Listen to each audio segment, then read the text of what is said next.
You can see my bacon fat has melted. So now I'm going to start just adding heaping spoonfuls of all-purpose flour, at least 3, probably about 4. We'll see where we're at. You want it to be kind of almost pasty is what you're looking for. You can see how the flour mixes in with the fat, and that's making a roux around the sausage. And once you add the milk to it and it comes back up to temperature, that's what's going to thicken the gravy. So I've added about 3 heaping spoons, or probably about 2 more.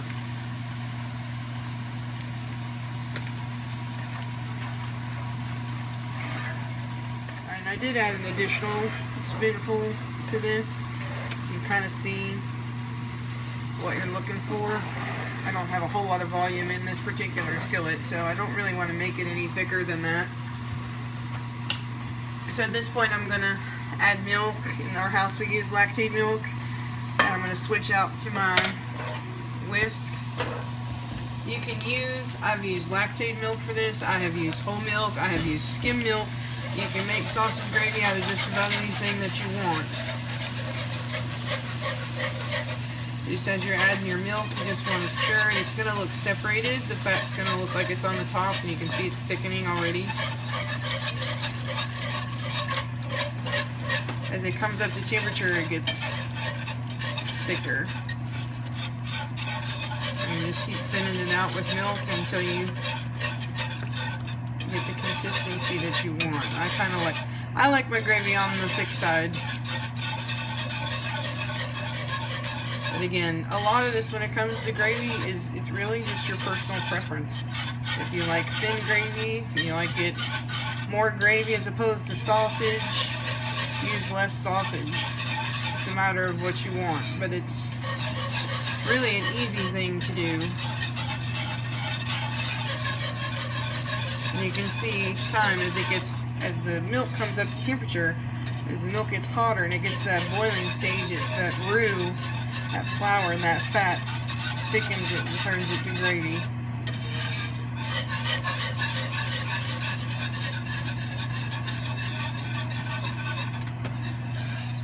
It looks pretty thin right now because I've added a good bit of milk.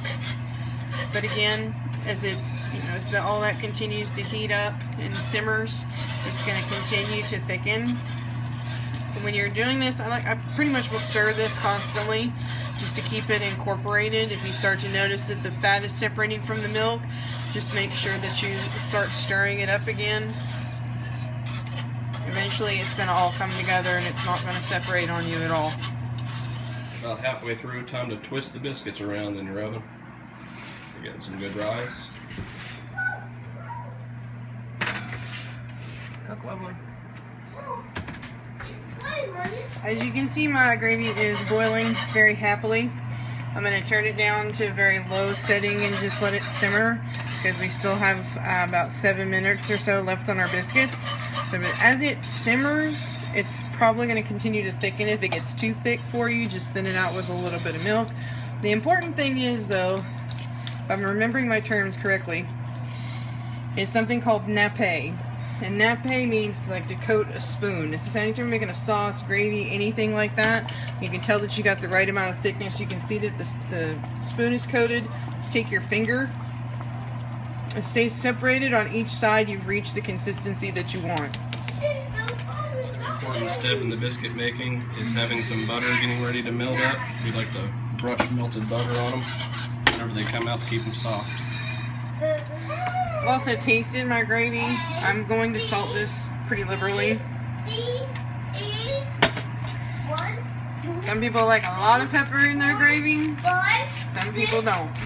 Make it to your taste. I guess I'm a little bit moderate, I guess, when it comes to the pepper. Kind of let the sausage speak for itself.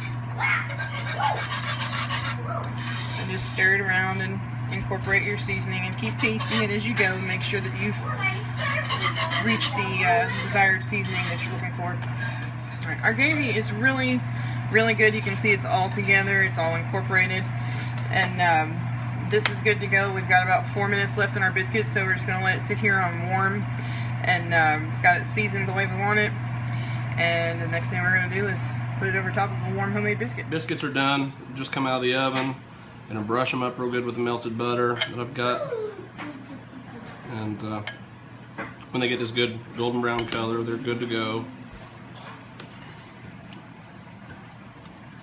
Brush them up, and we'll enjoy here in just a minute. Gonna crack open the biscuit for the gravy. This is for my son. We'll let it